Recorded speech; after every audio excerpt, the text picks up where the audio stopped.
Todo fã de Jojo sabe que a parte 3 é a parte favorita dos japoneses. Porém, a maioria não entende. A maioria das pessoas falam que a parte 3 é uma parte ruim. Porém, geralmente, essas pessoas estão comparando Jojo com os animes mais atuais, com histórias melhor desenvolvidas e com personagens mais bem trabalhados. Porém, essa comparação é injusta. Pensa comigo, qual é o primeiro anime de porrada que vem na sua cabeça? Provavelmente é o mais influente de todos, Dragon Ball Z, certo? Porém, Jojo 3 começou a sair junto com Dragon Ball, ou seja, lá em 89, quando o Goku ainda era pequenininho. E ele era muito mais um mangá de aventura e comédia do que puramente porrada. Então, nós devemos voltar no tempo e pensar como a cabeça dos japoneses daquela época e como o mercado funcionava. Então, quais séries, quais mangás de porrada eram sucesso e influente naquela época? Além de Hokuto no Ken, que o Jojo já bebeu bastante no primeiro arco. É um velho conhecido nosso, Os Cavaleiros do Zodíaco, que era sucesso absoluto na Jump entre 86 e 90.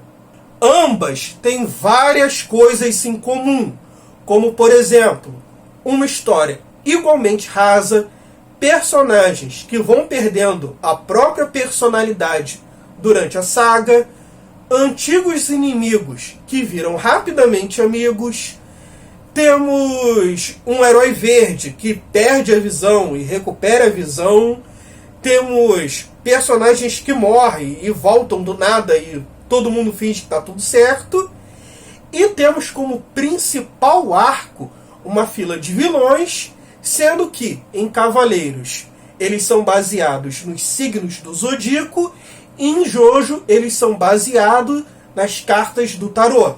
Então, é só você imaginar que os japoneses ficaram tão empolgados com Jojo 3 lá em 89, assim como os brasileiros ficaram empolgados com Cavaleiros do Zodíaco em 94.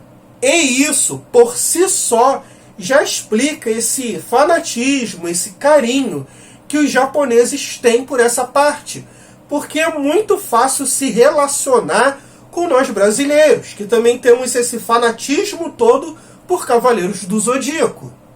E bem, se nós pensarmos como foi toda a trajetória da parte 3, da parte do Japão até o Egito, você provavelmente vai lembrar mais das partes boas do que das partes ruins. A luta contra o Hall Horse e o assassino da irmã do Polnareff é a primeira luta em que o Araki começa a realmente usar de forma criativa os stands. As lutas, você percebe que elas sobem um degrau, elas começam a ficar mais criativas, mais perigosas, mais inovadoras, porque ele não tem mais aquele limitador do Ramon.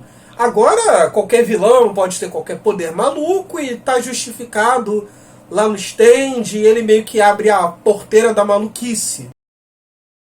O jogo de cartas contra o Darby é provavelmente uma das melhores lutas que eu já vi, e ela não tem um soco. Eu acredito que essa luta contra o Darby é provavelmente a segunda luta mais importante de todos os arcos de Jojo, perdendo apenas para a luta contra o Dio, porque todo arco que faz, o Araki sempre coloca uma lutazinha de aposta. Ele sabe que o público amou isso aqui, então ele repete, ele tenta criar de uma forma diferente, de uma forma nova, e ele quase sempre acerta.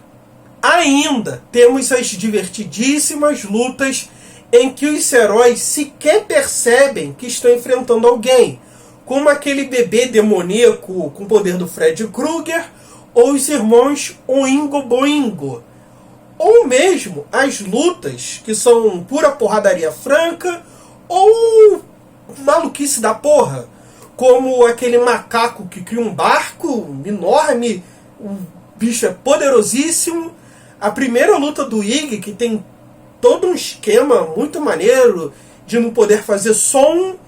Temos a luta do Iggy contra aquele pássaro, que, pô, é um cachorro contra uma ave, e ainda assim é uma luta muito maneira e muito agoniante. Ou mesmo a luta do Vanilla Ice, que é um tanto mais básico, mas por termos o fato de perdermos alguém e de estar quase no Dio, ela realmente foi muito bem feita. Ela teve uma progressão desse nível angustiante que você acha que não tem como os heróis ganharem. Nesse esquema de fila de inimigos, mas bomba relógio, com um tempo pré-determinado e vários níveis de dificuldade, a gente acaba esquecendo várias coisas ruins que aconteceram durante o caminho, como, por exemplo, aquele marinheiro, a mulher verruga ou o sol. Essa forma de contar histórias também mascara algumas incongruências do roteiro, como, por exemplo, a primeira cena que o Jotaro aparece, ele tá na cadeia, ele tá numa cela. E ele usa o stand dele, o Star Platinum, para atravessar a rua, pegar uma jump e trazer para ele de novo na cela. Porém, pouquíssimo depois é estabelecido que o Star Platinum não pode se afastar dele 1,5 metro. Então, simplesmente não teria como o Star Platinum sair da cadeia, atravessar a rua, roubar uma jump e trazer para ele. Outra coisa que foi mascarada nesse ritmo de contar a história foi o plano para salvar Holly, a mãe do Jotaro. Porque o plano era matar o Dio, assim todos os stands sumiriam, o stand que estava fazendo mal dela sumiria e ela se recuperaria, estaria bem, etc. Só que todo mundo sabe que os stands continuam existindo e nem tem explicação do porquê ela ficou boa. Simplesmente aconteceu. Ah, meu antepassado morreu, então tá tudo certo agora. Na verdade, o Dio pegar o corpo do Jotaro, despertar o stand, e isso fazer com que toda a família Joestar também desperte um stand, como se fosse uma atualização do Windows, é uma das coisas mais estúpidas que eu já li. E não me venha dizer que a história da flecha de Meteoro é muito melhor, porque não é não. As duas são ruins pra caramba. E, bem, o Dio, muito é dito que ele é um dos melhores vilões de mangá de todos os tempos. Porém, na parte 3, que é a parte que o consagrou, ele praticamente não fez nada durante o arco inteiro. Só mandou capanga. O conceito de enfrentar o primeiro vilão que matou e roubou o corpo do primeiro herói da primeira história, lá do primeiro arco, é um conceito interessantíssimo. É como se o Jotaro tivesse que enfrentar um Jonathan maligno. E fica mais interessante ainda porque esse Jonathan maligno mata, no meio do caminho, o Joseph, que, apesar de ser o protagonista da parte 2, era um sidekick da parte 3. Pode parecer bobo hoje em dia, mas se você na época jogou Pokémon Gold e Silver, sabe como é maneiro e como tem um peso você enfrentar o Red, que é um antecessor seu. Mas Jorge, o roteiro é ruim, cara. E é verdade, eu não vou negar. Porém, o Araki mostrou na parte 1 e 2 que ele sabe sim criar histórias melhores, com personagens mais bem desenvolvidos.